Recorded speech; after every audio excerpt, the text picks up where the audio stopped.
Hello and welcome to the infamously titled Mr. Chapple's Handcrafted podcast. As always, we are sponsored by Close Call Creative, your one-stop shop for creative direction and digital media solutions.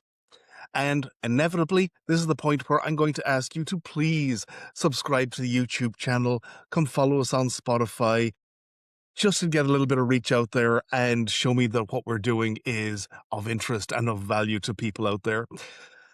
And with that, I'm going to talk to and introduce our fantastic guest for today, Mr. Ben Graves, and best known to a lot of people right now as the lead singer of the fantastic band Triggertone.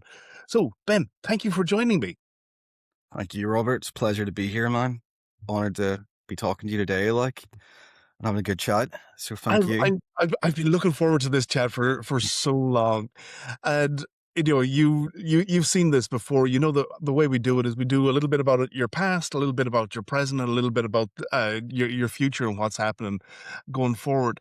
So, in terms of your past and your origins, is there in kind of your musical journey, was there a moment or a person, an experience or a song that said, "This is what I want to do"? There's a bit of all that, but really it comes down to when I was 8 years old. That moment that made me want to do music was there was a top 10 rundown. It was an old Channel 4 program. I think it must have been in the 90s. And it was cutting down all the guitar players. And then one guy came on who was having a bow and playing the guitar with a bow. And I was like, what is that? What is that? And it was Dazed and Confused by Zeppelin. It was Jimmy Page doing the guitar. And I was like, that is the coolest thing I've ever seen. At 8 years old, you know what I mean? I was like, I got to do that. I want to play guitar. And yeah, I started doing it. I was lucky because I was kind of raised by my grandparents. My grandfather was also a really good pianist. He could do all classical. He would play like Mozart, Liszt, Beethoven. So I grew up with that. He also tried to get me to do piano, but I was really bad at the piano. And I quickly packed that in. But the guitar was something I really wanted to do. And I was forced to do classical lessons. So I actually got, my first guitar was a wee Encore, like 40-pound guitar, nylon strings, and I learned classical. And then I started to get more into the rock stuff and learn myself and sort of self-teach myself the rock bits that I wanted to do. But I'm glad I got that foundation. And then Vic Fulton, who runs Earth Music Studios in Belfast, he's been really influential. I met him when I was a kid and went to the studio to record like some demo songs that were really terrible. But for me, it was like, I really wanted to do it. So I was lucky enough to be able to go and meet him, and he encouraged a lot of my musicality. And then songs would be like old blues stuff. So I got really into, Hendrix, B.B. King, Buddy Guy. That was my kind of foray into the heavier side of it. And then songs that spoke to me were really grungy stuff like Alice in Chains. I think Alice in Chains' Jar of Flies, specifically that album, that felt like it was talking directly at that time in my life. That was talking directly to who I was and what I was going through. And I was like, these songs it's like they're living what I'm feeling. Do you know that kind of sense? Yeah, yeah. Inevitably, there are always kind of webs of stuff, and you've really articulated that beautifully. Uh, I I was I love the way you were saying about your grandfather and the classical piano and moving into rock guitar. Did you? I know there's a lot of parents who are very keen for, and and parents and guardians, they're very keen for kids to have music as a segmented part of their life, but kind of take fright when it starts becoming kind of bigger and more encompassing. Did you have, I suppose, how did those around you react? Like, when you wanted to make that bigger part of your life and go out and perform, were you encouraged or did you have to fight for it a bit? Uh, with my grand, it was a little bit of fight. I wasn't very good at school. I wasn't very academic. And the whole idea was that you get something else rather than music, so you can fall back in something else when the music obviously doesn't work. But I was really lucky because of some of the contacts in my family as well. So one of my cousins, who's his name's Michael, he was like a session musician with Tom Jones and stuff in London. Um, now he's a bus driver because he's making no money. Is the money like he just didn't have the business sense. He didn't have the, it was all paid off kind of one gigs. So the risk was real. My granddad was really kind of worried about it. But he when he heard me getting better in the guitar, I think that was the big thing, seeing how much I was practicing, and how much I was enjoying it. That rubbed off, and he was like, "You know what? Just do what you're gonna do, because you're gonna live your life, kind of deal. Like whatever happens, you're gonna do what you're doing." But that was, yeah, it was like it was more of a fight that I wanted to do the rock stuff, but they were adamant that I learned classical first. They were so, and I'm glad for it. At the time, I hated it. I wanted to give it up. Like there's so many times I wanted to throw the guitar down, but I was really glad for having that foundation of classical playing, because it's influenced how I would approach the instrument, and it's given me that kind of foundation of theory that I would have never had. It's something that as a non-musician I can't experience directly, but I have heard, musicians across so many genres talking about how a basis in classical is very influential, and it does help them, and it's interesting to hear the same from you. It definitely helps. It's just that you have, I think, I'm actually going back to guitar lessons now with to learn more about the shortcuts, because with classical you're learning from repetition. You don't really get told why this is happening, or you're sort of playing by the notes, and sometimes because the way the guitar is laid out, the notes are in different parts of the frets, right? So you're actually using your ear.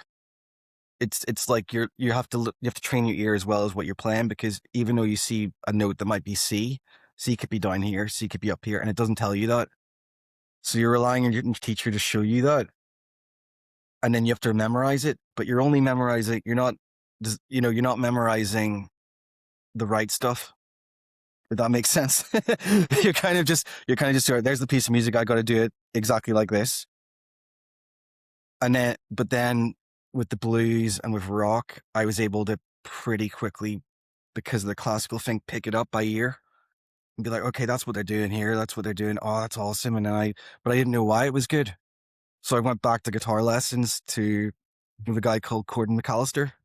Brilliant, brilliant guitar teacher. He used to work in Marcus Music, and he was in Baird's for a while, and he does jazz. So now I'm learning like the jazz guitar stuff to try to get better, because I still feel like I'm pretty bad in the guitar. Like I just, Yeah, I should be a lot better for what age I am and how long I've been playing.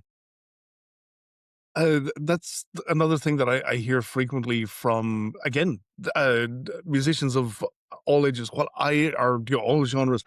While I personally don't understand jazz, the amount of people that I encounter that are musicians, are like, I started off, not being interested, but the more I've gotten into music, the more I understand what's going on in jazz, and the more I love it. And I'm afraid for me, it's a closed room. There's bits and pieces I like and understand, and I have people in my life that would just, I'm sure they're waiting with 10 albums, like, if I showed the least bit of sympathy and understanding. It's like that. Do you remember the Fast Show with the guy with the cigar, and he's like sitting there, going, oh yeah, he's doing chromatic down to the fourth, and he's playing a flat six and all that. Yeah, it's crazy how much they're like, and there is people like that. I went to go and see a jazz guy, Julian Lage, playing the Empire, and it was the worst experience I've ever had being in an audience. They were all the audience. I mean, it was frightening. They were just watching this guy with the guitar, and he's sitting there with the guitar, not a pin. Like there was no, like a pin. You could hear a pin drop, basically. It was so quiet, and they're all just arms folded watching him, just staring at him. And I was like, this is horrendous. And it's like watching this guy battle a guitar. I was like, this isn't fun, man. This isn't what it's supposed to be about. It's like, that's what jazz is. I don't want it. But for learning the shortcuts in how to transcribe a song, for instance, or a shortcut for me to put into my own style of playing, it's very beneficial for that way. So anyone who's a musician who wants to delve into that, I would suggest it, but learn it for the shortcuts and make it your own. You've got to make it your own style. You can't just do what's being done, you know? I love that, and I'm also thinking that, my youngest is, learning guitar, and, their bedroom is right above, my living room, and so I hear them playing and practicing all the time, and I just now realized that, a couple of years down the line there, I'm gonna be hearing jazz from up there. It's an inevitability. I'm not gonna Yeah, get around yeah. it. If they're playing the guitar so much and it's like hours and hours and hours, eventually you're gonna start hearing it'll be blues, it'll be rock, it'll be heavy stuff, and then it'll go into the jazz realm. And then back Well, again. it'll take a while. The same kids, some years ago came to me and said they'd found this fantastic underground band that nobody'd ever heard of, and that, like, obviously, as an old guy, I wouldn't know about. They're called Radiohead. Yeah. They're Nobody's have, encountered them. Um, can we move on to, about your influences? We've kind of touched on some of those at the very beginning. Um who started you off, but, like, as you've grown as a musician, have you found particular artists that have shaped the way you make music, and have those influences changed over time? Yeah, for sure. That's a great question. So the artists I would have listened to predominantly when I was younger would have been metal bands like Metallica, Pantera, Slipknot, Alice in Chains, Nirvana, Pearl Jam, that kind of realm of music that I really got into. For a while I was into power metal. You know, I really wanted to do Steve Vai stuff, so it was like Steve Vai, and I could never do it, could never play that way, but I enjoyed that music. Um, and funny enough, I went to London. My granddad had a friend of his who worked in a studio called Metropolis Studios. So when I was trying to do all the shred stuff, and I thought I was the bee's knees, you know, I was like just a 12-year-old kid who's like, I'm really good in the guitar. Yeah, yeah, I'm so good. I was shite. And I showed him the CD and he goes, yeah, if you're planning to do this as a career, you need to be the best, you know. You have to be like Steve Vai and Giuseppe Rennie. They sit down for 12, 13 hours a day playing the guitar, and they are the best at what they do. And if you're not the best, you're not going to do anything. So my advice would be to get into a band or actually get into songwriting, right? This is in this English accent. And I was like, right. But that was a profound effect. Now, I remember coming out there feeling really annoyed, right? Being like, "Oh, this guy telling me that I can't fucking do this. Like, who does he think he is?" But then I thought about it. Even at 12, I was like, but this guy's working in this big studio. He's working with bands and these famous artists, and he's mastered these records because Metropolis Studios is a big studio in England. And I was like, so I got to try to get better at writing songs. So I listened to like songwriters, and then my mom's friend gave me his CD collection. He was moving from Belfast, and he gave me his entire CD collection, and it was like I think it was like 360 CDs. So it had Kyuss, Queens of the Stone Age, Nirvana, Jeff Buckley. Um, that's where I heard the Jar of Flies album first as well. Um, and I was like, wow, there's so much great music here. You know, John Frusciante's solo stuff, and then there was like weird stuff as well, like random stuff like Red Snapper, some electronica, and Orbital. So I got really influenced from all those different music styles, and then I heard Monster Magnet and stoner rock, and it was like this is like a euphoric feeling of like I'm like a kid at the candy store, and I've just discovered that there's like way more candy out there than I could have ever imagined. And the Kid A album by Radiohead was in there as well. So I got you know, so I got to listen to all this stuff and absorb it. And then I tried writing, stumbled into a band when I was like a kid, literally because I did like a rough recording, and they were like, you can sing, so you're going to be the singer in our band then. And that's how I got drafted. And I couldn't sing for shit, but I had to like just go, okay, right, I'll sing, I'll do this. I wasn't playing guitar in that band at all, but that was with Chris, who's actually in the Boat Sank now. Um, so yeah, there's like all these crossovers, but then it's hard to pinpoint just one major influence. The biggest influence I think was that 8-year-old kid seeing Jimmy Page, that was the moment, that was like, the precipice of what that feeling was, of like, that is the coolest thing I've ever seen. Like, black and white footage of this guy with a bow making those noises on the guitar is like, how did they do that? Like, like, yeah, Hendrix was cool, like, he did all this stuff in the studio, but this was live. This was them in a three guys in a room making that noise. I was like, that is insane to me. That's really cool. Can I bring it from kind of like the macro, global scale down to very local? Are there local artists on the scene that have influenced you and, that deserve recognition that maybe people outside of here don't know about as much? Tons. Yeah, there's tons, like, Empires to Ruins, I would say anyone check them out. They are a hell of a band. The songs are, it's a shame they don't gig as more because of the geography. Anya also, I think, is really good. I think there's been a really good scene now of female musicians coming in to Belfast, which wasn't here before. There's a lot more female fronted bands and female musicians in bands, and I think that's amazing. I think it's one of the best things about seeing the scene evolve, because that used to not be the case, like, at all. And Gush, I think Gush are brilliant. I haven't seen them live yet. Monday's Child. Yeah, I still haven't seen them live. I've because my work hours are so bad. I have to, um, all my holidays are used for gigs when either when I'm playing or if I'm going to see bands, and I don't have enough holidays for, like, every time they've played, I'm like, I can't go. There's not enough people off my work, so I can't get off to go and see them. I really want to see them. I am kind of on the other end of that spectrum where I Gush are slowly inching up the bands, I've seen more than any others. I think I've filmed them about 4 or 5 times Uh, now, they're an and insane band.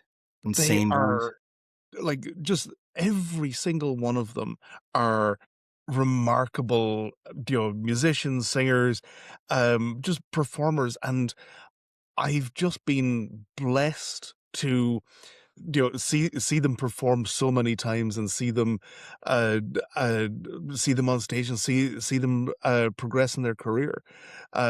So, trying to not make this an advert for my YouTube channel, but, hey, if you can't get off work to go see them, I've there's already I've already watched the videos, Robert, like 2 or 3 times. That's like, because I've heard amazing things about them, and I've got their stuff on Spotify. I listen to it a lot. I think they're great. Monday's Child are another example. And then there's like one of the bands, and So What You're For. I think they should get a minute. Like, and So What You're For, in my opinion, they were the last band to break out of here in that kind of sphere and maintain it. They were the last ones, and Rory, all credit to him, was relentless in what he did. I was in tech with those guys, and honestly, he was an amazing musician, but he was also really aware of what he wanted, where he wanted to go, and he did it. Full credit to him. Like, they were outstanding. I remember, there was a band I was in years ago, and we played a first gig with them. Their first gig. The Search for Four playing in Portrush, and we just looked at each other like, they're going to be famous. They're going to be massive. And within 6 months, they were like yeah, just incredible, absolutely incredible. they're a band that I'm on the other end of that scale, You never where seen it? Yeah, I know the music, but I've yet to see them, perform live. yeah. But, And then yeah, there's loads, yeah, like, Solifrin are really good as well, like, for the metal stuff, melodic metal. Aries Air, I think they're fantastic. I love those really nice guys. You know, John's an amazing guitarist. Michael on drums, Mr. Pink. He also plays in Mr. Pink as well. But I think Aries Air are really, really good. That last single they did, I can't pronounce it, Kihir or something. That was amazing. And hearing that on the radio, as soon as I heard it on the radio, it was like, because they were playing on BBC Alternative Ulster, or BBC Introducing, sorry. And I turned on the radio. We were driving. It was just so happened we were driving the car to get some shopping. Um, and I myself, and I was like, shit, that's Aries Air. It's like, my God, they sound so damn good. They sound like Tool. And when they played the Metal to the Masses, they were outstanding. yeah, You I know, saw them for the first time at the final of Metal to the Masses, and they were just so, so good. Yeah. and yeah, I know Michael, the drummer, better than the other guys, but just a great bunch of people and great music too. Yeah, there's some fantastic selections from there. No, they're really cool. Yeah, so there's loads I'm missing out, like, bands we Eh, played. this There's is so one of many. the things where, people always ask me like, "Who's your favorite local band?" And if I started listing them, my biggest fear is like, "Oh yeah, there's these guys I forgot as well." But The problem is you end up trying you're trying not to alienate any other bands because they're all really there's a lot of great bands. It's just the point is you need to go out and see these guys playing. You really do. And we've just been lucky that we've been on the bills with some of these fantastic musicians. It's great, really great. yeah, and let's not be modest here. Triggertone are amazing, and I've Good seen man. y'all and filmed you twice, and had an absolute ball on both of those occasions.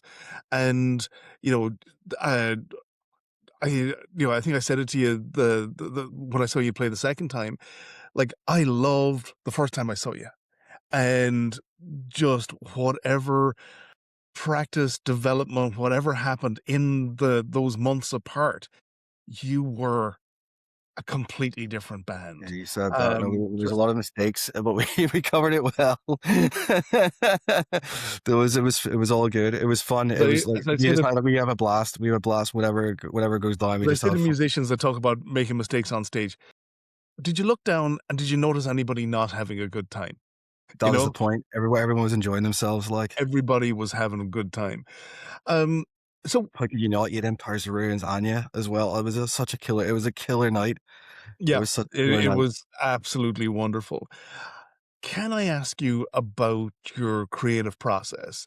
Like, where do songs usually begin for you? Like, are you starting with a feeling, a sound, a lyric, an image, and how do you go from that to the finished piece? So yeah, I've heard you ask people this question before.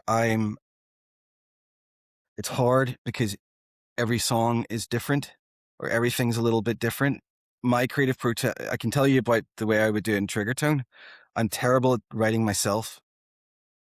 I will agonize over anything I write by myself, and it takes longer. I find it hard to do that, but I've always been a guy that would like to jam in a room first. So I like to go into a room with Brandy, Rory, or anyone I'm working with and just play a chord, start with a chord, hit something, and then let it evolve organically.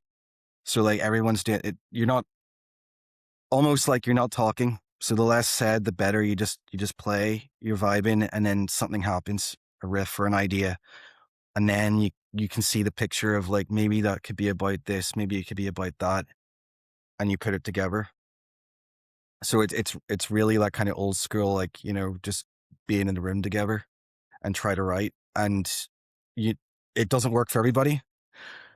Some people don't like that. Some people prefer to be by themselves writing and then show the whole idea to the band. Like Rory, for instance, will write a full track and then bring it to the band. We'll learn it and we'll do it and we'll change things and we'll add to it as well. That's also it. Or like there's a song Brandy did on this that we had for 2 years that was just one riff. It was literally just sitting there as well. And I worked it out in the acoustic, the second part and then the third part. And I was like, maybe that works. And I didn't tell them, purposely didn't say like, hey, this is what I've worked on. I just went to practice and played it and they just did their thing and it worked. So I like to leave it up for kind of that collaborative process. I like it to be really collaborative. But if I'm writing myself, it's gonna start usually on, believe it or not, on the piano or acoustic guitar for my own music, and I'll try to base something in that and then I'll get a feel for it if I'm writing stuff for myself. But the stuff I'm doing for myself is very different to what I'm playing with the band. Could we talk about one specific song? I'm fascinated by your song, Room 1046, and I I'm completely wrong, but I do kind of pride myself on having reams and reams of useless, Well, you've got quite niche a lot of clips. good information in there in that head of yours, Robert. It's Um, you're a but man of many talents. this one, when you first introduced it on stage, and you said, go look this up, room 1046. And I went, oh, I've never heard of this. And I remember in Voodoo, between the acts, kind of on the phone going, what is, and like I read half of the wiki page while the next band were setting up. And I, the the thing that interested me and that I loved so much was that the for anybody who doesn't know, 1930s, a guy called Roland T. Owen checks into a hotel and and ends up murdered, and nobody to this day has really got an answer. But the part that I loved most was that, usually when you hear people using pseudonyms, they're always bigger and florid, more florid than their real names. This guy's real name was Artemis Ogletree, and Artemis that one Fowl is the one 3, that yeah. sounds It's like the it should be. craziest name, isn't it? It's the Can I craziest ask name. you, like, how did you encounter the story, and at what point did you go, "There's a song in this," and how did you do that process to get it to being performed on stage? So that started with the riff first. It was just the riff. It was just that one riff. And I was like, maybe that's Alison Chainsey. Could do something with that. Like, then we jammed it out. What I normally do is I would sing ridiculous things with the band when we're actually practicing, right? There's no sensical lyrics. They don't make any sense really, but they sound like they do. It's the sound of the word more than the actual meaning of the word makes something sound better. But I was like, man, it's such a cool song. And I read a lot, or like, I'll do some deep dives sometimes into conspiracy theories. I dabble in it. I don't believe them. I just like, this is really interesting. And I remember there was a girl I used to date, and she was into all the murder mystery stuff. And I was like, I wonder if there's like a really cool murder mystery out there that like she might have mentioned to me or something. So I was like looking on, I was like, what's this? I was like, holy shit, Room 1046. And I was like, that's a good name for a song. Just the name alone, I was like, that's a really cool name. And I read the story and I was like, oh my goodness, like this is wild. Like the story is completely bonkers. I mean, he was tied to the bed, cut, like literally like bleeding out. And they go, what happened to you? Nothing. I don't know. I did it myself. And you're like, what the heck? And then, so it sounds like there's a weird love triangle thing. Like, there's like this whole thing of the flowers that were sent and, then the mother was informed. So it sounds like he was in this weird, and he was only like 21 or 22. He was really young. He was a really young guy. So I kind of thought, well, what could I write to make it sit that? Do you know the story? Not like the whole story, but like the little bits of it or pieces, and not to make it too obvious. I just like the imagery more than the actual story, but the imagery of this guy, because he was going to his room, his hotel room, drawing the curtains, and they had candle lamps back then, so he must have been like not wanting the sun, not knowing it, not wanting anyone to know he was there, and that fascinated me. So like lighting the candles, lighting everything up, just sitting in a dark room, and I was like, that spoke to me. So the lyrics kind of evolved from that, and they're really simple lyrics. Like there's nothing to, there's not much there. There's not much there. It's just, um, I just hope it tells that story in a really interesting way. Was kind of the way to do it, or the vibe, you know. All I can tell you from the audience perspective, it's a cracking track, and I've loved hearing you play it, and I look forward to hearing you playing it again. Thank you, Robert. Yeah, that's awesome, dude. I'm glad you enjoy it. I'm glad people like it. The Um, audience. is there a particular part of that creative journey that you find difficult, that you've talked about parts that you love and that you really lean into, but are there parts that, just never work as cleanly and as nicely as you'd like? Yeah, for sure. When you're writing any song, so you'll have like you're the basis sometimes, and sometimes you're trying to force something that never works. So a lot of times songs like that will get scrapped. Those ideas will just get shelved. You'd be like, no, this isn't working right now. Maybe it's just the timing. Maybe it'll be down the line. We can go back to it or whatever. Lyrics are really hard. I find lyrics really difficult because you're trying to, and it's taken me a long time to get better at lyrics. I think I'm getting slowly better, but lyrics are very difficult. They always come last. the lyrics always come last. They never come first. And sometimes what I like to do for that, I don't know if it's going to help other musicians, but I'll have my phone and I might be at home with a song that we've practiced, and I'll get the acoustic guitar, I'll get the electric, and I'll just sit and play, and I'll record nonsensical lyrics. Just start singing, just have a vibe and start singing. And then maybe a sentence of that, a phrase or something that was said in that recording is really good. And then go, okay. And then start from there and work backwards. That sometimes is really helpful. You know, David Bowie used to cut up papers. So he would get like stories of like different bits and random stories in the newspapers and cut random lines and then stack them and write Oh, songs like that. William Burroughs started that. Yeah, there's a good friend of mine, because I used to be an archaeologist, and he got the idea of doing that for archaeological texts to see if, because the idea that Burroughs had was that you end up with this interzone, that there's this other presence that is guiding. And so he wrote a really interesting piece about taking archaeological texts, essentially cutting them up, and then kind of piecing them together to see what other interesting ideas were coming out of that. And Right. some of them were gibberish, and but some of them actually had lovely little crystals of ideas in it. I didn't realize that Bowie did exactly the same thing. Yeah, Bowie would do that. I didn't know it came from Burroughs. I didn't realize Burroughs did that. I And didn't I'll realize. put a link to the article in at the bottom of this. Yeah, please do. I'd love to read that. Actually check that out. But yeah, that was um, the technique. But it is hard. Like it's different for every musician, I think, for the writing process and how they do it. Some guys can like, I'll give you an example. Rory can just come up with a song like when he's an incredible musician, guitarist, bassist, and like a producer in his own right. And he'll sit and he'll do a full track, but he finds it very different being in this band because of how it's jamming in a room. So it's very different to what he's used to. yeah, that's an interesting way to look at it. Um, can I ask you? You've talked about being in various bands in the past. Has there been one part that you can identify as like a really tough part of your musical life, and how it occurred and how you got through it?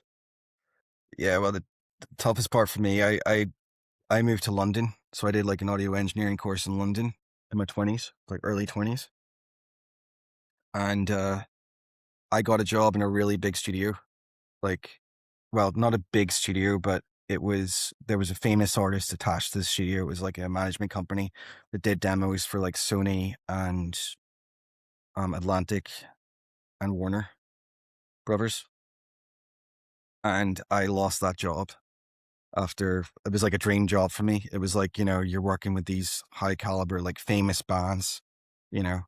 I still have the contract. So not like the contract actually bars me from mentioning anyone I worked with for life in the contract. But yeah, I lost my job there and that was a big blow. Because I was like 22, just a kid, like, you're 22, you've finally come to London, you're doing something and then that happens. And I was like, man, I don't know what I'm going to do. And I was unemployed for a good bit of time. I was trying to do some music. I was really trying to figure out where my place fitted, and my ego and my confidence and my everything was gone. And I replied back to an ad on, there was a thing called UK Music Jobs. It's not so big. I don't know why it's not big in Northern Ireland because England and Scotland used it. I don't even know it's still a thing.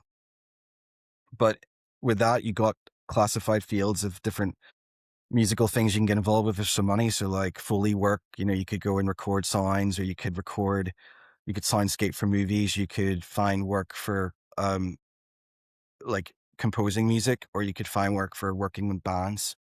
And I replied back to one band and they got back to me, and it happened that these guys were living on a multi-millionaire's ranch in High Barnet. So I managed to land on my feet, got moved in there, got food. I got to live with them for a while in that place. Because the drummer was like the gardener for her, but she got him the owners of the house to live there. So I was living there for a while in this nice place, getting fed well, just did some chores, and then at night was in the studio with them practicing. So that gave me some more confidence. And then I went, I came back here for a year, and decided to do some work with another friend, and we moved to Scotland. But the project fell apart. We had some really good gigs. I got sick before one gig. That was a low point. We got a gig in King Tut's, and we were going to be playing with um, this band who were signed to Rough Trade Records. So all the label guys were going to be there, and I got sick the night before the gig. So, um, so that band busted, and then I came back here and I stopped completely. I just started making music for myself, mainly like little tiny demos, and I was out of the music scene. I wasn't even doing it for a long time after that. And then this guy in the workplace I was in, he was like, I'm interested in doing some music. Do you mind if you tag along? And it happened that the drummer he had was an old friend of mine from way back before I went to London. And I was like, oh man, this is like a sign from the universe. We've got to try to do some music or something. So we started a band. And then from that, Triggertone was formed um, after lockdown. And then it's just been doing it ever since that way.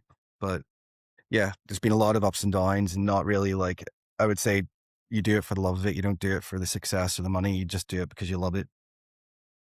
I That's the main, that is like the being authentic to who you are while you do it. But it's all about those things of, if it wasn't for me being asked to go to that practice room and seeing Matt there, I wouldn't have done this band. I wouldn't probably still not be doing music, to be honest.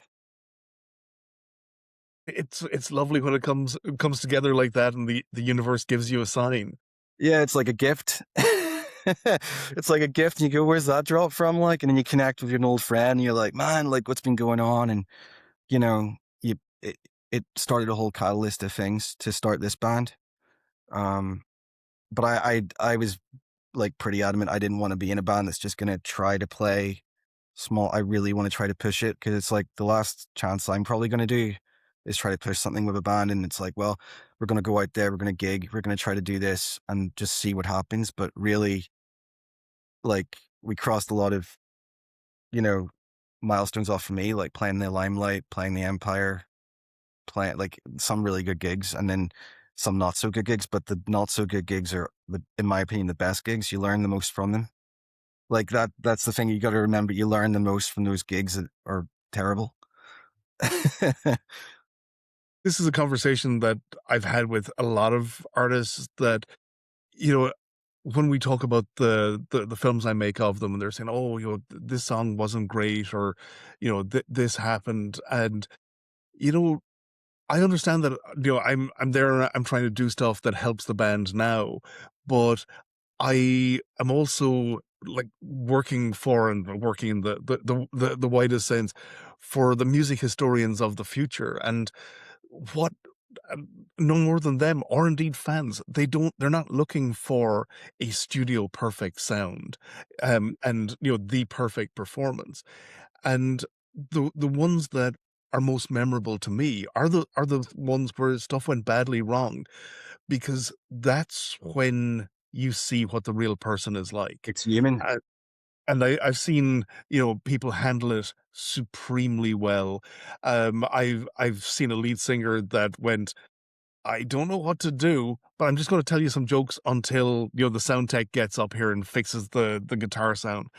And you see an audience fall in love with a band, because you went, "Oh yeah, they're having something terrible happen, but they're they're they're not freaking out. They're being professionals. They're adapting to this moment."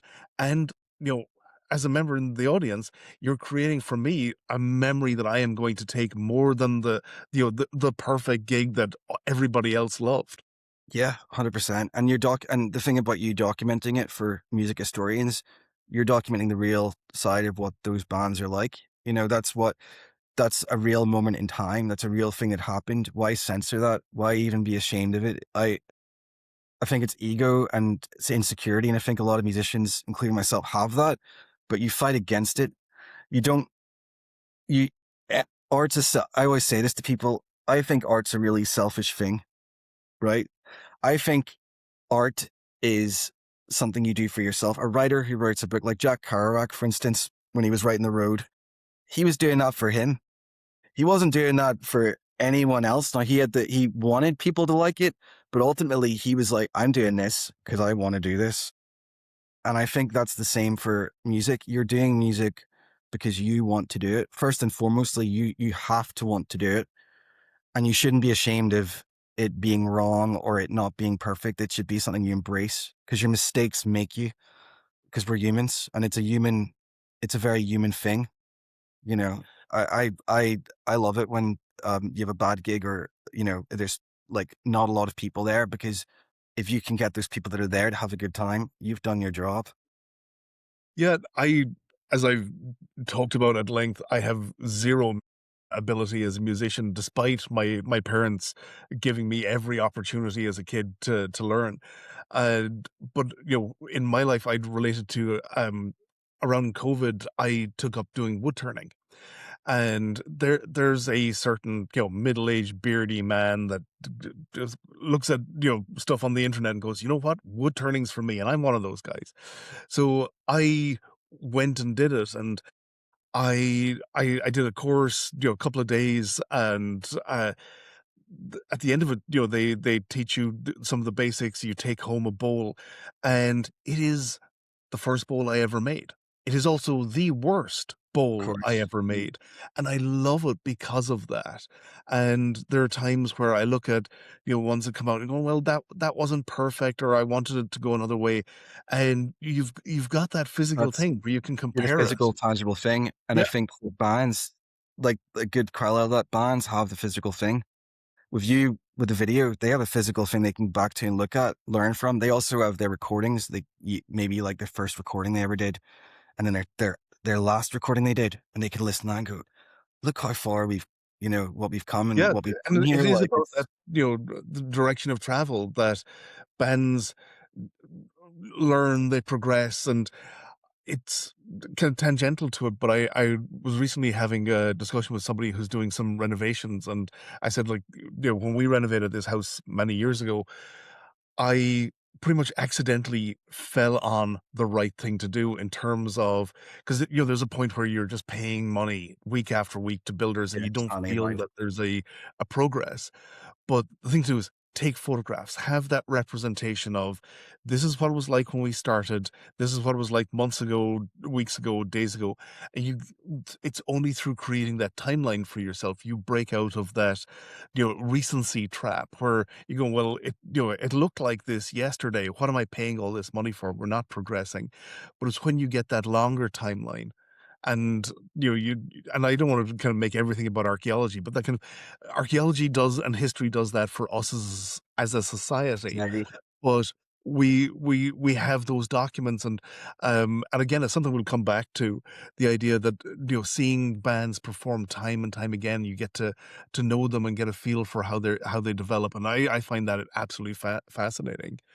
Yeah, no, no, it is. It really is.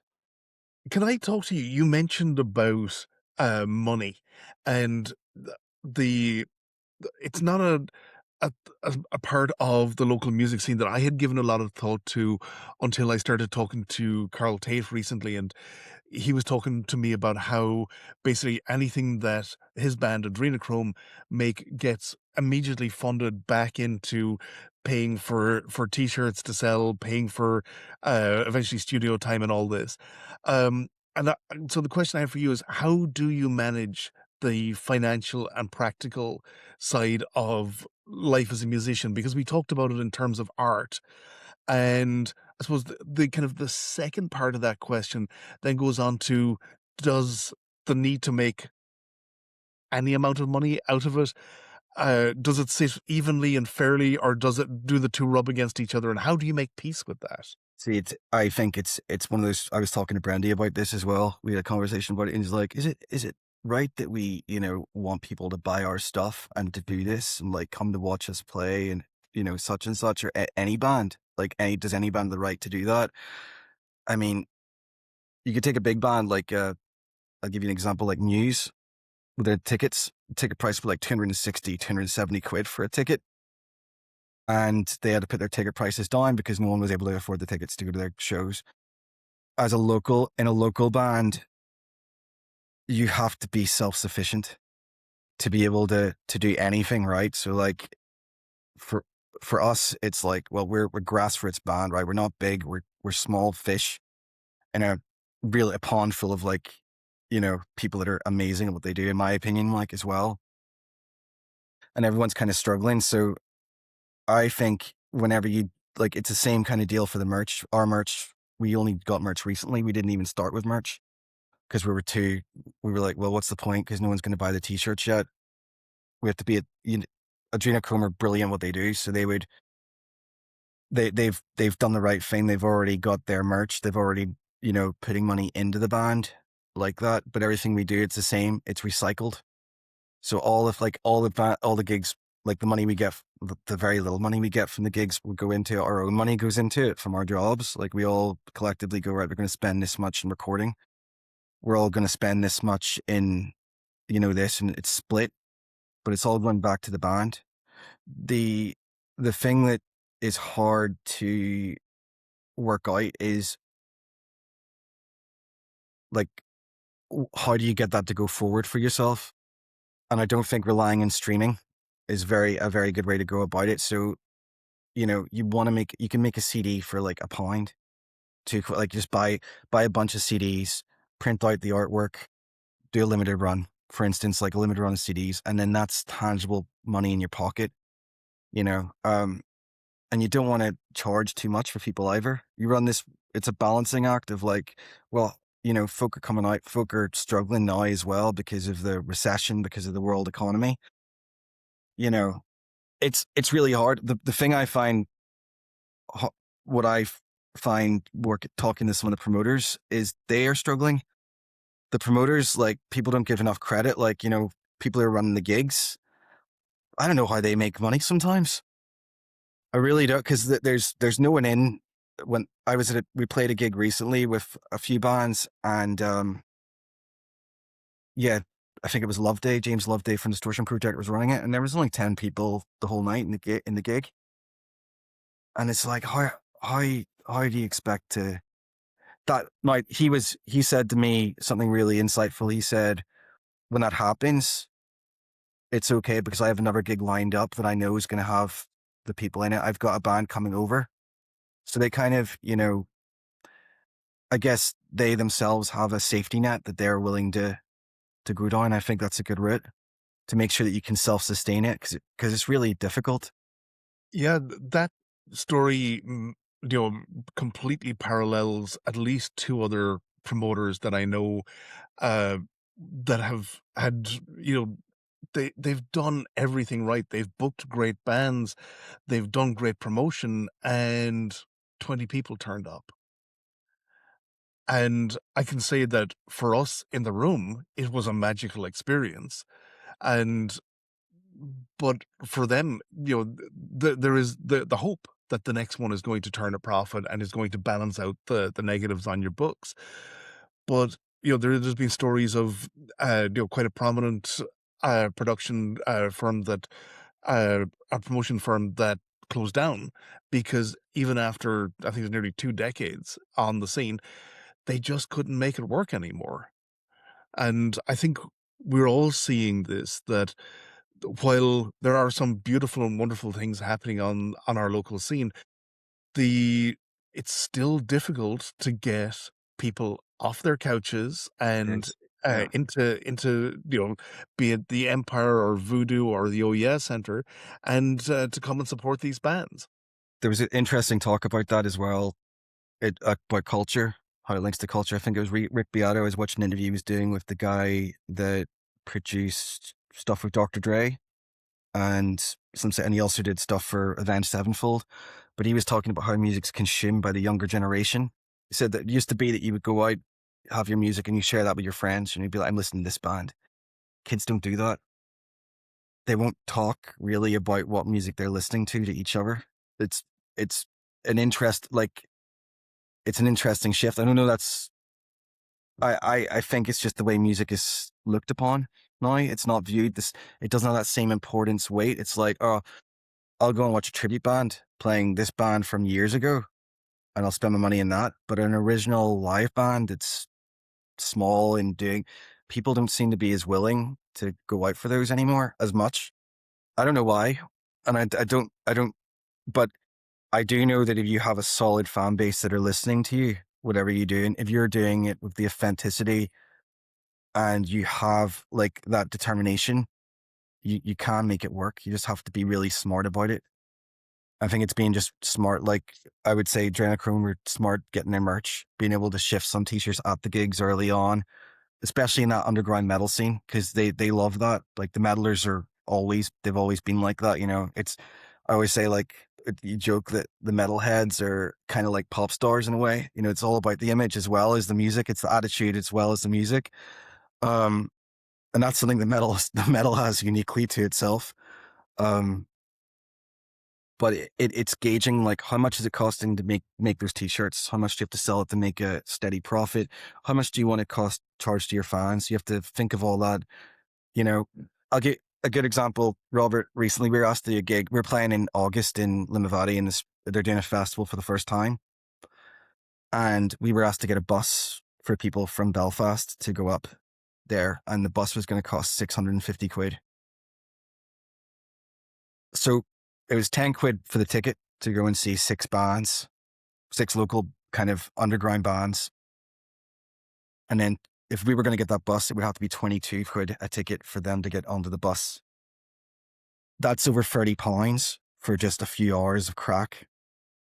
It would be like, and then I said to the organizer, you know, I was like, look, it's going to be a lot easier for people. If people want to come from Belfast, they car share.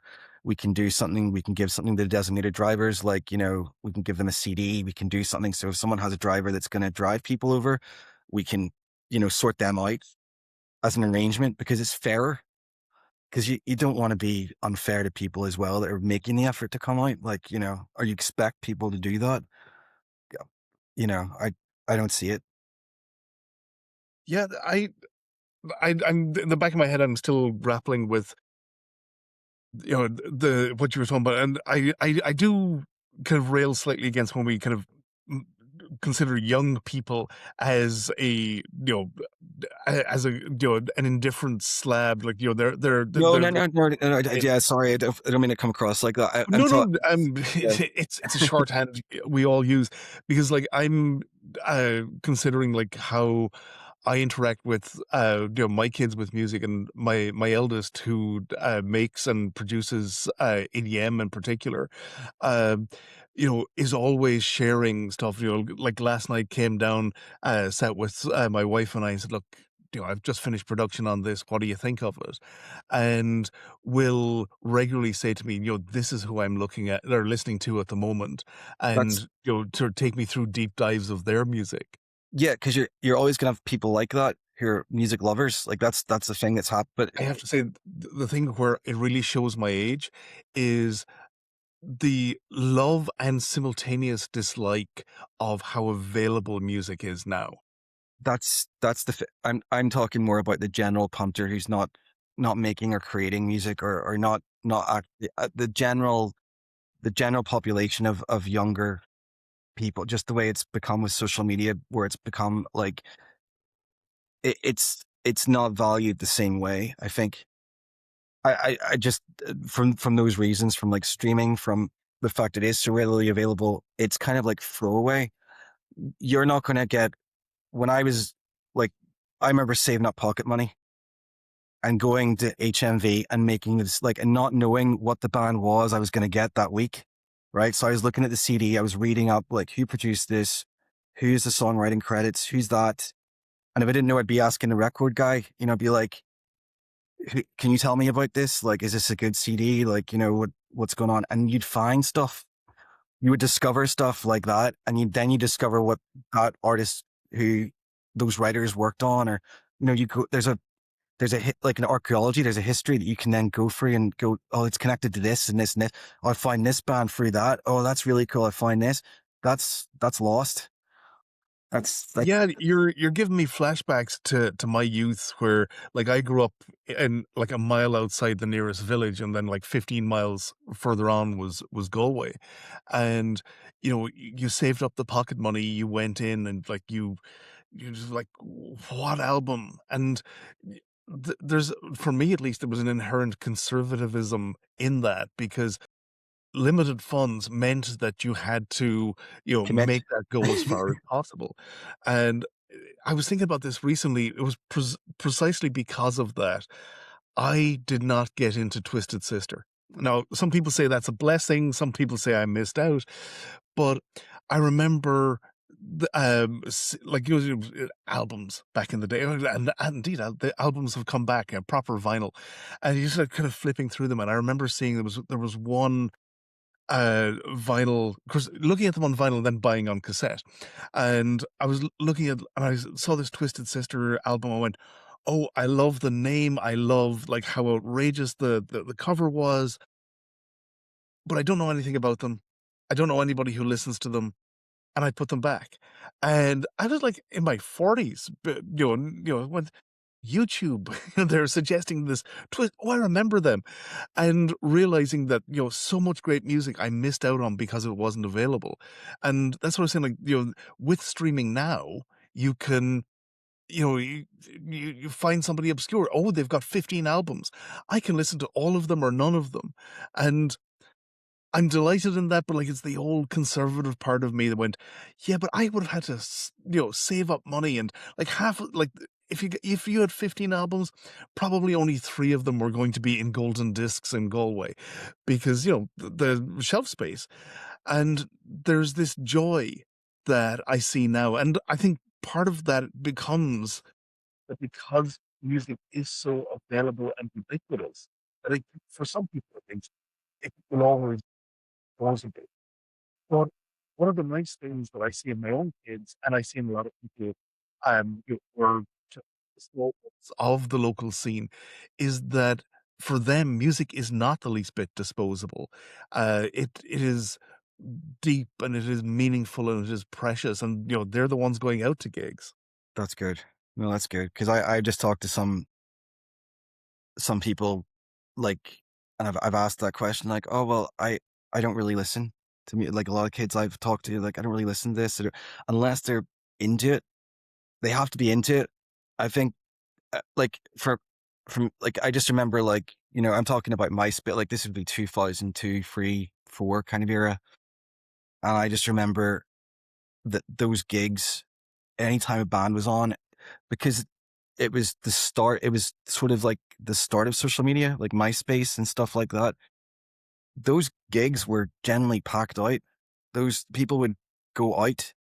The the thing is, it's not. I don't think it's weird. I don't know. I don't know what it is. I don't know if it's a cultural thing. I don't know if it's that fact that the music is being so now so readily available. It's like, well, I can listen to it, so why do I need to go and see it? For not everybody, but just the general punter, the general person that's like going out on a Friday, Saturday and having a few pints. I don't know. Because those people would have went upstairs. They would have been curious enough to go and see what's happening. I don't see that curiosity as much. I've got to admit, and I've said this several times, that I've been involved in the local scene for the last what 2.5 years. But 3 years ago, I didn't know it existed at all. I was going to see the bands from my youth that were on tour again. They were playing the Limelight, and they had like two original members, and they were knocking out the greatest hits. And I remember reading around the same time about the demise of the band from popular music, and it was only talking to people like the wonderful Alex Close, now from Basis with Saints, that talking to him and he going, well, we're a band. There's plenty of bands. Come see us play, and got inveigled into this. I do think there's part of the reason that it's not indifference that I know there's a band playing and I'm not going to it. Is that people just don't know, and I think we need to break through that and get people off their couches and coming to see music. Yeah. Come see the gigs. Like it's a weird thing. I'm not sure. Um, I just remember it. Maybe it's biased memory and also being in it highly inebriated and substances and stuff like that in my youth. But I swear it was like, when a gig was on, you knew the bands, you knew there were bands you were going to go, you know, it's, I'm just not, I just don't know. There's, it's great that what streaming has allowed for anybody to put something up. I think that's amazing. Like the fact that you can just access stuff. On the flip side, personally, I think it's like, well, then where's the value of that? Because you're going to put that on like most people will put it on a playlist, not listen. They'll pick two, because you can have a playlist of what you want, your own specified playlist to your recommendations. Like Spotify's got its AI thing where it like works out exactly what you're listening to with that crazy algorithm on this. And then it's like, here's a list of songs that you will like. And it's just your own tailored personal thing, your comfort zone. Maybe maybe it's the comfort thing of like being in a comfort zone and not branching out of it. I'm not sure. I think the Spotify algorithm works precisely because that's what we want. There are very few people that are seeking out music that challenges them. And, this is kind of one of the reasons that, like, I remember years ago being told that if the last two albums you bought were greatest hits, you're probably musically dead. And it was kind of given as a throwaway line, but it has really Yes. stuck with me. And, I've talked at length about, how and why I've got interested in the local music scene. But I gotta say, it's there's parts of it that are just so vibrant. And they're so And, good. They're so good. while for most of my life, my musical taste has been, singer-songwriters, um, kind of the more accessible end of rock music. I've never been a metaler, um, and yet I'm finding myself, drawn more and more into, as I say, anything that isn't jazz, because, and I've met and filmed so many metal bands, and just great music, great vibes that I wish I'd gotten into years ago. And so, yeah, there's something to be said for, take yourself out of your comfort zone. But inevitably, as humans, that's where we like to live. That's it. I think that, and the thing is, Belfast has always had such a rich history of punk and metal. It's like that's hand in hand in Belfast, and people like Loveday, Carlin now as well from the New Normal doing what he's doing. And, bands like Freight End, Microtronal, Adrenochrome, El Toro, I think are really good as well. There's so many of them. And they're, Maris are fucking fantastic. They're a great band as well. Like, and it's different. It's just, and they've got their whole show thing going. They've really worked on it, like their whole stagecraft and everything. It's like watching something like a dystopian Blade Runner with like Norse weirdness, and it's freaking awesome. And like we were like, they're just class.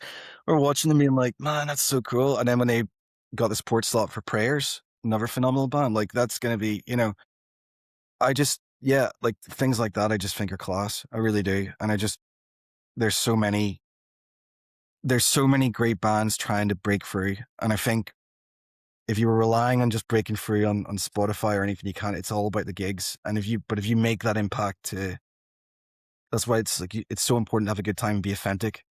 That's what it always comes down to. Like, you have to be loving what you're doing. You have to be authentic, and you have to, hopefully that translates to one or two people in that crowd, and they're going to tell their friends, and hopefully then more and more people come out to see you again and again. But I I was gonna it's say I only, had a whole heap of questions about, kind of directing you towards the local scene, but, like, there's so many of those questions that we've already basically covered, but there is one, and that is there anyone on the local scene that deserves more recognition than they're getting right now? Yeah, I think I mean, I've already mentioned it before, but Vic from Earth Music. I think Vic is incredible.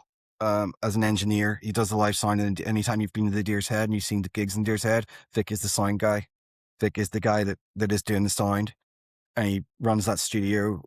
Really, really great rates for bands, and it's got the practice space in the Westling Center.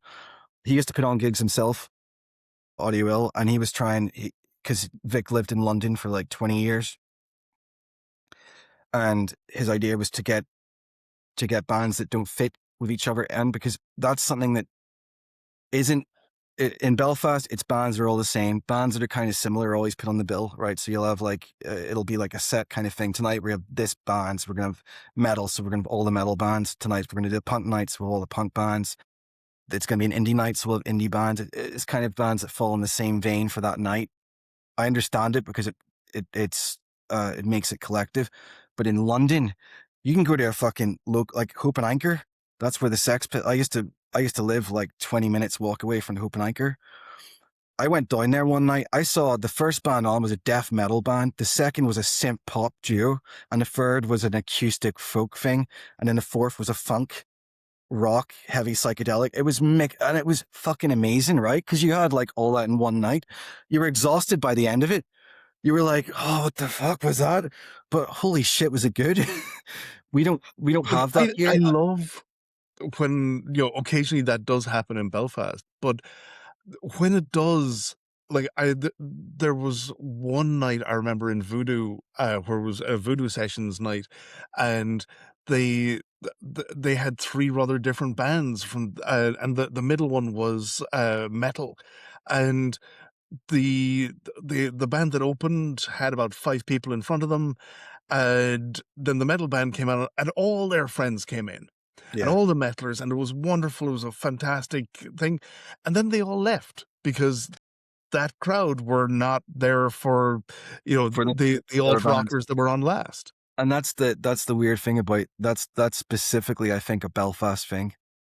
I generally do think it's specific to the Belfast circle of music. I really do. I don't think that because when I was in London and things like that happened, it was always packed. There was always people there. It was no one left, and maybe it's because Belfast is such a small place. Everyone knows each other, kind of deal. So like you get your friends to come and see you, especially younger bands. They can get their friends and all, but that runs dry. You want people who aren't your friends to your gigs.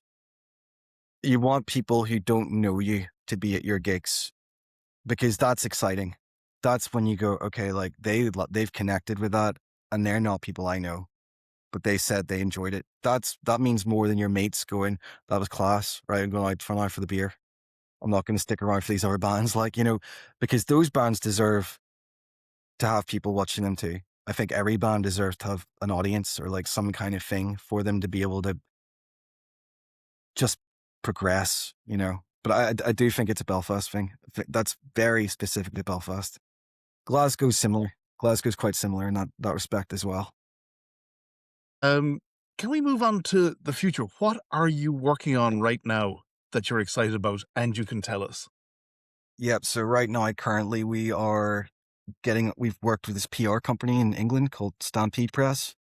And we were lucky that happened from the universe as well. Like, look, we needed photos taken because we're dropping our single in the second of or our EP is getting dropped in the 2nd of October. This new EP we've just, we got everything done. We got the merch. Thank you for getting a t-shirt, Robert. I saw it on the podcast as well. It was very like, thank you. We do have t-shirts. So if you want a t-shirt, there is merch. I'm terrible at selling stuff, man. But yeah, we have the Bandcamp. We've got our merch on. We will be doing a limited run of CDs.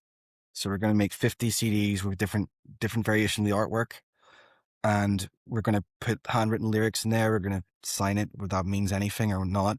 But we're going to write out all the lyrics. Each band member is going to sign it. And we're going to be giving those away. There's going to be like a limited run of 50.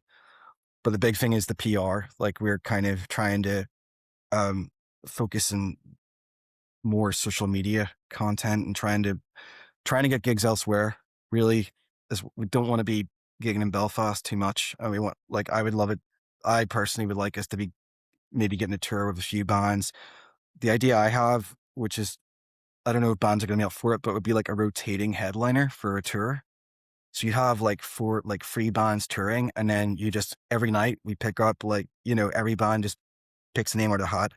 You're on first, you're on second, you're on third, and you do that for the whole run of the tour. I would love that. Because then every band gets a chance to headline, every band gets a chance to play first, every band does that, and you would do that for like all around Ireland. So that's something that we want to do. I don't know if it's going to happen this year, but it's Love something that, that idea. Did you say, does the EP have a name yet? yeah, it's the Bombs Away. It's going to be the title, Bombs Away. It's just named after that single. And then the video obviously dropped on YouTube. If anyone wants to see that with Kyle being a dictator.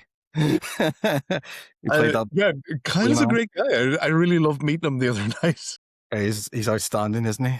He's class. I'm Um, actually doing music with him as well for something else. So he's coming to my place on Saturday to work on some songs. yeah, because he said to me, like, I'm here for, whatever Ben thinks up next. Yeah, that's typical. And I thought, yeah, that's a friend, that's a supporter No, that you he's you, you he's really a want on lovely your guy. side. Like Kyle's a lot of time for Kyle. Really good. He's a big metalhead as well. So he's got a damn good voice on him. So I'm trying to help him like with some tracks to do a project to try to get people on board for him to do his own music as well. And then I'll probably be playing guitar for that. And besides that, I'm also writing, like I've been doing stuff for electronic music. So I get, every so often I'll get given tracks to lay guitars on or bass guitar, and I'll do that for some extra income. And I'm also trying to get into teaching, which I haven't got off the ground yet. So I'm trying to get guitar lessons sorted, but my working hours are so bad, time's limited. So I'm trying to figure out if I can, how to do that more. Yeah, getting a good guitar teacher, I know, is hard work, and then trying to get times to sync up for everybody, because inevitably, people have lives and jobs outside of just the plain teaching. That's it. That's it. We talked about this earlier. It's something I want to come back to. About you. You talk about Triggertone as what you feel right now is kind of like your last shot at something successful. What does success look like for you at this point in your career? And has that definition changed since there was that 8-year-old kid watching Jimmy Page? Yeah, it's changed a lot. I would say it's changed a lot. It's a good question. Like I'm 38 now, I'm 38 years old. I do feel like, I know you're going to say I'm 38 years young. Um, but no, it's not about, I think it's like, it's not the last, it's like, how long can you play heavy alternative rock music really? And do it to like, you know, with a bunch of like up and coming younger, which is fair, like, which is always going to be the case, but it's more like the enjoyment at this stage. You know what I mean? It's like we love what we do, but everything's finite in life, in art, in anything you do. It's always fit. There's a natural time span for something just to stop, right? No matter what you're in. I think younger bands have it a lot more. Like I wish I was with Triggertone when I was 20. I wish I had Brandy and Rory, or I found Gareth when I was 20 years old, and then we could have probably done a lot more. Like the reason Gareth left is because he has kids, and that's a constraint because he wasn't able to do gigs in Dublin, wasn't able to do gigs elsewhere. And it's like, well, we need that, success for, I think it was Michael Smith said to you, wasn't it? He goes, well, success is derived by whoever thinks of what success is for themselves. Something like that. It was like, I'm paraphrasing, but it's basically like, you can only measure success for what you want. Success for me would be like, for this band, for Triggertone, a good manager, and doing gigs in around the UK and maybe like touring around Europe. Not big gigs, like not big massive venues, but just enough just to be able to go, well, we're comfortable, we're making enough money to keep this ticking along. That would be success. We're under no illusions we're going to leave our day jobs or anything like that, or get, big. We're not doing it for those reasons. We're doing it because we love to do it. We love making the music, like getting in the room with Rory and Brandy and making music is the best thing. And you're always inspired by what they're coming up with as well. You know, it's like you're having fun, but it really depends on the band. I would love to see Gush. I would love to see them do really, really well. I'd love to see them being able to tour around the UK, getting a tour slot with a really good opening band and touring. Like they would be phenomenal with PJ Harvey, for instance, or like Queens of Stone Age or something like they have that sound. They're really good. And I, I just think that um, it depends how far they want to push it. And it's hard. It's the, the really insane thing is bands here don't realize that when you go to London or England, it's a different level. There's like levels in how good bands are. Like here, there's like a threshold of where the bands are. And then in England, when you see some of the bands in England, it's another step up because their scene's bigger. It's a bigger place. There's a coldness in London, like a real coldness because it's so multicultural, it's so diverse, and it's a melting pot. And people, when when you when you live in London, the people you meet, you make very strong connections with them because you're all relying on each other for something way bigger, and you're really trying to push through into something. You know, I don't know how to explain it properly, but it feels like in London, you unless you've got every band I worked with in the post recording studio, they had money. I mean, big money, not like, you know, here there's like rich and then there was like rich. These guys were like coming from really, really rich backgrounds. They already had um, that advantage to get what they wanted. So up and coming bands, if they're playing in places like London, they are really banding together, but they're really home in their craft. You know, guys, they're practicing like 3, 4 times a week. They're out gigging. They're out trying to get the bigger venues, but because they're in London, they've got access to the music industry in their city. They have the managers, they've got the bigger promoters, they have the bigger venues, they have the bigger bands playing in that similar circuit, you know. So there's more opportunity. Here, the opportunities are limited because of those reasons. It's like Mandela Hall, doing the Levels thing. Levels is a great platform, but it's only a great platform if you have loads of people going to that to watch the bands. It's no good the bands going there and just bringing their friends from Belfast to that gig. You want people from outside of Belfast coming to that venue and watching those bands because it's such a big venue. Like that's what you ideally would want. You'd ideally want people from down south, people from tourists who are coming here. You'd want them to go to that gig to experience the Mandela Hall. Although I don't like the way they've changed the Mandela, the venue, like the old Mandela was fucking great, man. I watched Mark Lanigan in there and it was phenomenal. And they had the back bar and fuck, it was a great stage. And now it's like a box. It's like, and the worst thing is from audio engineering, if you have a square room, the sound just bounces everywhere. So you need bodies in that room to really appreciate how good it sounds or the band sound.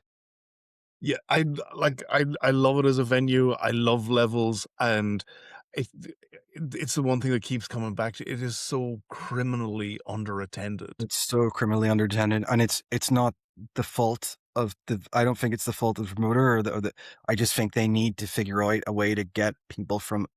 It's that big. It's such a big venue, like this, like the Limelight, the small light, which used to be the original Limelight, which is now what they call the Limelight 2, but it was the original Limelight. That's not a big venue. When you're young and you go in there and you look at that stage, you think, holy shit, this is massive, but it's not that big. And you can fill it up. Mandela, if you have like 50 people in there, it feels empty. It's like, shit, man, you need like at least 300, 400 people in there, at least, you know, especially with the way they've changed the room. That's something they need to, I think I think it's a great platform. We never played it. I know bands that have played it and it's such a cool opportunity to get to play that stage. I would be more excited myself. I'm more excited about playing the Limelight because I know the history of that venue. Jeff Buckley played in that stage. I've seen Mark Lanigan there, you know, like there's so many big bands have played that specific stage. So when you're on that, you kind of feel like, whoa, this is cool. You know, it was like in the Open Anchor, playing the Open Anchor in London. I was like, I mean, it's such a dingy little shit. It's a shit bar, Robert. It's a terrible bar. Like it's dingy, it's smelly, it's small. The Clash played there. The Sex Pistols played their first gig there. You know, you have this pedigree of like things that happen. You're like, this is so fun. It doesn't matter if like it's a shit bar. It's like the realization is all these bands started in this shit bar that I'm now in. Do you know, there's something romantic about that or something like. Yeah, I love that. And again, you've hit on so many themes that I've talked with other people on this series. Like the one that kind of really came forth to me was, um, I think it was Dan Graham I was talking with about our need for for local bands to have a better mastery of social media because it's not just about making great music or being fantastic on stage, it's getting that message out there. And the other thing that you mentioned, the we do have a wonderful scene here, but it's limited for the size of the city, but also limited in terms of the infrastructure that we have, in terms of the that bigger piece, the management companies that you have access to.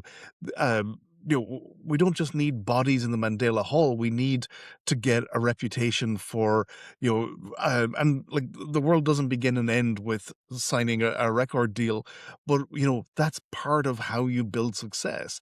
And we need those people coming to Belfast. We need them based in Belfast We need so some, that at least they're some. out and listening to bands and creating that pipeline of success from here out. That's exactly it. And I think a lot of see the other point is in Belfast, a lot of the guys that end up promoting the gigs, and it's fair play to them. Like they're in bands themselves. They do it for their own selfish reasons to start with. The selfish reasons then become what's the word I'm looking for? Like it kind of becomes like, you know, it becomes that collective thing because they're doing it. They're like, oh yeah, well, you know what? We're doing this gig. We need bands to play this gig too. Oh, well, you actually were really good. So we'll have you on here. But ultimately it's for their own needs, right? For their own needs first and foremost. We don't have enough people. I'll tell you another shout out. I forgot to mention him. Sebastian, Jolly Bearded Collector, the guy that takes the photos at the gigs for not like, he was doing that for nothing. His photos are amazing as well. And I was telling, like, he loves music. He loves the music. I was like, someone like you who's literally has like, you know, some connections and doesn't play music himself in a band or anything, you should be the guy that runs some gig nights. You're the guy that should be running some of the band nights and doing that because you are the type, that's the type of person, the music lover person that you need doing it. If that make without any, you know what I mean? It's really because you have a, it's not, it's that, and then also the geography of the place where like we're split away from the mainland, so we don't have access to any of that stuff that's going on in the mainland. But on top of that, the venues are so close together. So you have like, you could be playing a gig twice a month in Belfast, 3 times a month, and people are going to be like, oh, you're oversaturating yourself. You're playing too many gigs. We already saw you last week. Why are we going to see you again? That's something because, and that's not the fault of the people. That's the size of the city and the venues available to the size of what's going on. Um, that's why you have like nights for causes. Like, I think that's a good way. Like we played that, rock against racism thing that survived. I don't know why Survivalist goes on because it was all metal bands, but the metal crowd are great. So they didn't mind us playing it. So I was like, okay, yeah, we'll do it. It was great, great crack. That was the first time we saw Microtonal. And we're like, that's fucking cool. And Survivalists are doing really well. Like they put on a great show, but the, the thing is, things like that can't happen all the time because you're, because it is so small, you know, I'm not sure. Like there used to be I think there used to be a thing, or I might be wrong, but there was a thing where bands from Dublin were coming up here to Belfast and sharing gigs, and people from Belfast were going down to Dublin to share gig, like, you know, gig swapping or sharing the bills. I think more of that would be good. Like Ritual Effect, they're amazing. They came up for the OES Center gig, for the Cancer Puncher. I Yeah, love cancer. these guys. Yeah, I love them. And that gig wasn't filled. That was another one that just wasn't for whatever reason.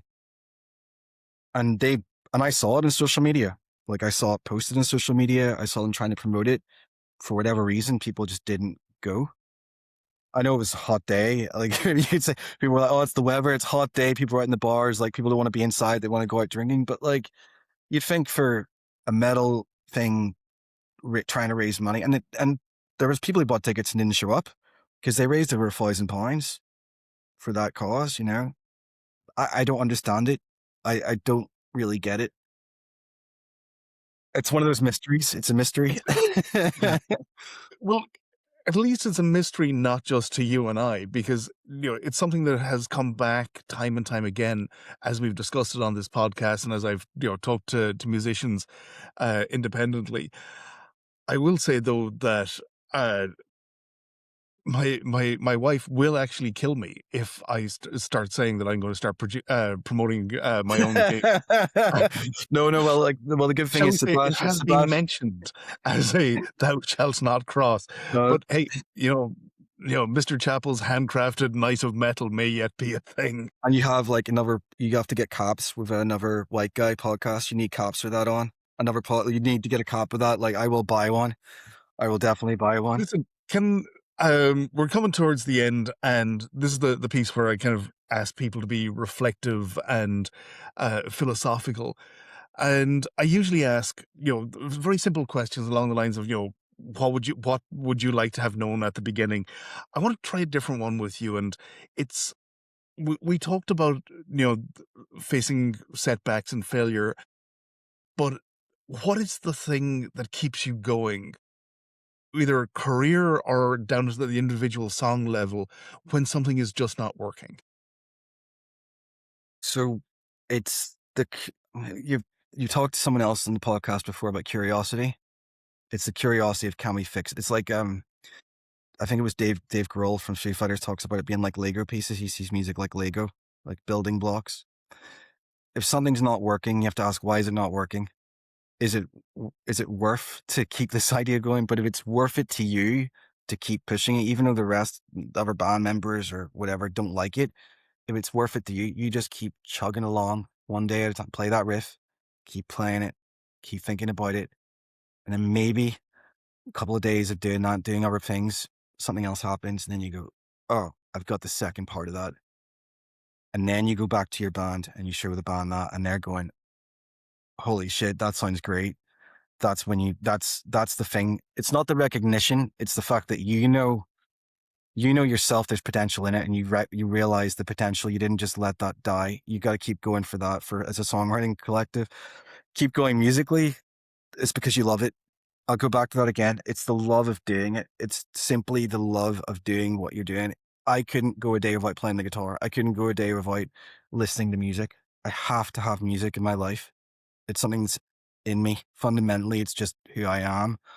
I think without music, the world would be a horrible, dark, and dreary place.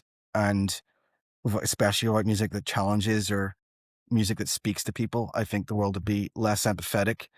It would be we would be less critical to the powers that be above. We would be less critically minded about things. I think music has the power to change lives. I think music has the power to take people out of depression from dark places. Music has the power to make to move you in ways that you've never been moved before. It's like art. It's like the same as a painting that you've look at and you go, "Oh my God, that's the most beautiful painting in the world." It's the same with music. Music has that power to really invoke something deep within us. And it's something that's fundamentally been there since the time we were cavemen. I mean, there was a guy who just had a stick and he started hitting a drum and just making a noise. And then 5 or 6 people came in. It's tribalism and it's at its peak form. You know, I love that. it really, it's that thing that's like, it's just in us. Like you had slaves as well, the slaves using songs to help themselves through trials and tribulations. You have people who are oppressed singing about oppression. You know, you had people like Woody Guthrie, like singing like "My land is your land," kind of like about a communist kind of socialist idealism in America when they were buying up the land. All these things and that affect all the combinations of our human experience. You can find it in music and our history as well. So I think it's a really powerful thing. I love that answer. Thank you. So at the last section, as we've been doing all the way through, is where you get to turn the tables on me and ask me a question. So what have you got for me? Yeah, so I've had a like it's a two-part question for you, Robert. Uh, what have been the most surprising standout moments like you've actually witnessed behind the camera at all these gigs? And did any of those experiences like challenge you or inspire you to pursue things and also change your perspective anyway, like your worldly perspective? So yeah, two parts. I'm going to kind of think about the second one first. So yeah, it was that kind of one conversation with Dr. John Darcy that made me realize that what I had captured on my phone had bigger value than I was giving it credit for. And it would have stayed at that level had I not reached out to the bands and said, "Are you okay with me putting this on YouTube?" And I had anticipated indifference, and I had anticipated I had anticipated indifference as the most positive thing I was going to get, and I had actually expected uh, that people were not going to be interested in this, and I was met with positivity and positivity on, oh, you've taken this, yeah, feel free to do with it as you like, and in very short order, I experienced a lot of people being excited about it, and I thought, oh. And there were a couple of early cases where the bands came out and they saw me setting up and they came over and introduced, hey, we've talked on Instagram, but we haven't met. And they were really excited about this. And it, it went fairly rapidly across the last 2 years from, a phone to a better camera to a better camera to quite a good camera now. And with it, I'm self-taught in all this, and probably could do stuff a lot better. But it was that initial positivity and excitement that I was met with that allowed the rest of this to happen. Because if I was met with indifference, I'd probably still be going to gigs. I'd probably still be taking a couple of photos, a little bit of video, but it wouldn't have developed into this. And so then trying to think about that first part about the surprising and standout moments. Um, and, if we were to say kind of musically, there have been so many great performances, but the stuff that comes to my mind when I start thinking about this is exactly what we were talking about with, with Gush and with some of the other bands that I filmed them over time. And you say you're 38, I say young person, and inevitably some of these they're very young, they're in their late teens and their 20s, and I've sometimes have been privileged to see their first show, or like their first show with people in the room that they're not actually related to, and those are the ones, are standout moments because they grow across time and you see them on stage developing as musicians, as developing stage presence, developing as songwriters and performers. And I don't always turn the camera back to the audience, but like, I'll always be glancing over, and there's been times where I've seen folks say, "Oh, we wrote this one, 2 nights ago. This is the first time we're seeing it, performing it on stage." And then, like months or a year or 2 years down the line, you will see them in another room with, inevitably, you'll know some of the people that turn up for these shows, but suddenly you're seeing people that you don't know there, and they are word perfect on this song that you saw debuted, 10, 12 months ago. And that, to me, those are the ones that, being there with a camera gives me this privileged position. Otherwise, I'd just be kind of a weird, beardy, middle-aged guy that stands too close to the stage. But it gives me that. privilege and position to see these incredible things. And yeah, so many bands, I've loved seeing bands, once and twice, but there are certain bands that because they play a lot and they're very friendly. I keep being invited back and I get to see these wonderful developments. So yeah, those are the standout things that I will remember forever. Yeah, I think that's awesome. I think it's cool that you get to see that in real time, and it's also like traced back to you can go back and go, oh yeah, I remember that, and you go back and look at the old footage that you've taken, and anyone can. That's the great thing about it. Anybody can. So you really are getting that moment in time of what it was like here. Yeah. I think it's I'd phenomenal. also It just say really as is. a kind of aside to this, I don't have a monopoly on this. There's more than enough gigs happening on a regular basis for other people to be going out and documenting this, for fun. I have no intention or interest in turning it into a career, but there's plenty room for more people to come along and support our scene, support our bands. But anyway, that's another day's story. So with that, Ben, I thank you sincerely for coming along and spending all this time talking to us.